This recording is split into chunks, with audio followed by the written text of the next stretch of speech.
होगा वही जो राम रच राखा। इस पर एक कहानी सुनाती हूँ मैं। एक राजा था, उसकी एक पुत्री थी। पुत्री विवाह योग्य हो गई थी, तो राजा चिंता में डूबा रहता था कि मैं इसका विवाह कैसे करूं, कब होगा इसका विवाह। तो एक दिन राजा चिंता में डूबा हुआ था, बैठा था। वहाँ कुलगुरु को बुलाया गया। कुलगुरु आए, जो कि वो कभी कभी आते थे। वो साल में एक बार आते थे, क्योंकि वो नदी, उनका जो आश्रम आश्रम था वो नदी के उस पार था। वहाँ वे कुछ बच्चों को शिक्षा देते थे, तो वो पाठशाला भी चलाते थे। तो कुलगुरु आए तो उन्होंने, राजा ने कहा, देखिए मैं बड़ी चिंता में हूँ। कुलगुरु कहते हैं कि आप इतनी चिंता में क्यों हो, क्या परेशानी है? तो कहते मेरी बेटी विवाह योग्य हो गई है, मुझे इसकी चिंता हो रही है कि मैं इसका विवाह कैसे करूँ, कहाँ करूँ। तो गुरुजी कहते हैं आप अपनी पुत्री की जन्म पत्रिका दिखाइए। राजा अपनी बेटी की जन्म पत्रिका दिखाता है। जब गुरुजी देखते हैं उसकी जन्म पत्रिका, तो वो कन्या इतनी विलक्षण प्रतिभा वाली थी, इतनी भाग्यवान थी कि अगर राजा उसका विवाह राजा से हो जाए तो वह महाराजा बन जाए, और महाराजा से शादी हो जाए तो चक्रवर्ती सम्राट बन जाए। वो इतनी विलक्षण धनवान प्रतिभा की थी। तो फिर वो कुलगुरु के मन में विकार उत्पन्न हो जाता है। वो कहते हैं कि ये लड़की इतनी भाग्यवान है, इसकी जिससे शादी हो जाएगी वो अनुपम प्रतिभा का धनी हो जाएगा, और उसका इसका भाग्य उसे इसके पति को मिलेगा। तो वह कहते हैं, राजा से कहते हैं कि ऐसा है राजा, आपकी बेटी अगर राजा से शादी करेगी तो महाराज बन जाएगा, और महाराज से शादी करेगी तो वो चक्रवर्ती सम्राट बन जाएगा। तो आप ऐसा कि इसके, लेकिन इसके गुण तो बहुत अच्छे हैं, लेकिन एक अवगुण है। राजा कहता है कि क्या महाराज, कि अगर आपने इसकी शादी डायरेक्ट किसी से कर दी तो इसके पति पर महाप्रकोप हो सकता है, महादशाएं चल रही हैं। वो डरा देते हैं कि कुछ अनिष्ट हो जाएगा इसके पति के साथ। राजा कहता है तो क्या हो सकता है कि आप ऐसा कीजिए, आप इसको एक बक्से में बंद कर दीजिए और नदी में रख दीजिए, और उसमें कुछ हीरे जवाहरात रख दीजिए। अगर ये ऐसे जाएगी और ये जिससे पहली बार मिलेगी उसी से इसका विवाह हो जाएगा।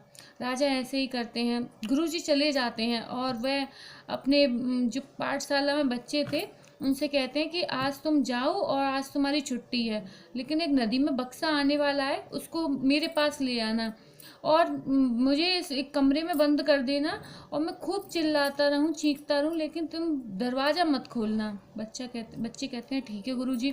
राजा भी ऐसा ही करता है गुरुजी के कहने अनुसार।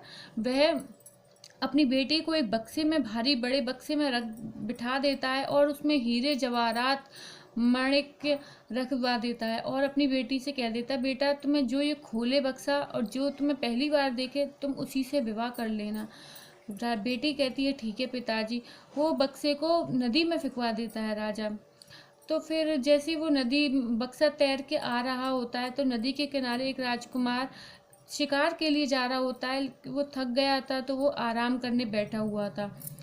जैसे ही बक्सा आ रहा था तो वो अचंभित होकर उस बक्से को पकड़ लेता है, और वो कहता है इस बक्से को खोलकर देखो, इसमें क्या है। तो उसके सैनिक उस बक्से को खोलते हैं, तो उसमें एक सुंदर कन्या निकलती है। तो राजकुमार कहता है कि आप कैसे आई इसमें?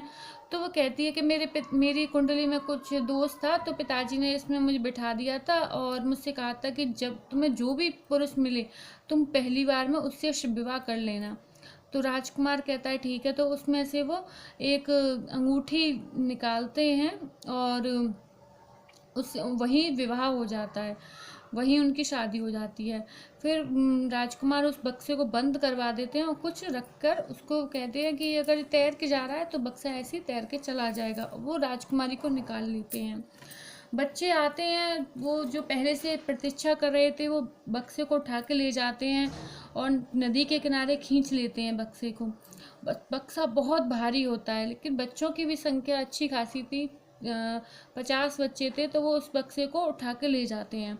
और उनसे गुरुजी ने कहा था कि मुझे कमरे में बंद कर देना इस बक्से के साथ, और मैं खूब चीखता रहूं, चिल्लाता रहूं, लेकिन तुम कमरा मत खोलना, मेरा कक्ष मत खोलना। तो बच्चे ऐसा ही करते हैं, बक्से को गुरुजी के पास छोड़ देते हैं और रूम का लॉक लगा देते हैं। अब जैसे ही गुरुजी बक्सा खोलते हैं तो उसमें से एक भालू निकलता है, क्योंकि राजकुमार शिकार के लिए गए थे तो उन्होंने एक भालू को पकड़ा हुआ था और उस भालू को बक्से में बंद कर देते। वो कहते हैं अब मैं इसका शिकार नहीं कर रहा, आज मैं मतलब खुश हूँ। तो उस बक्से में उसने भालू को बंद कर दिया था।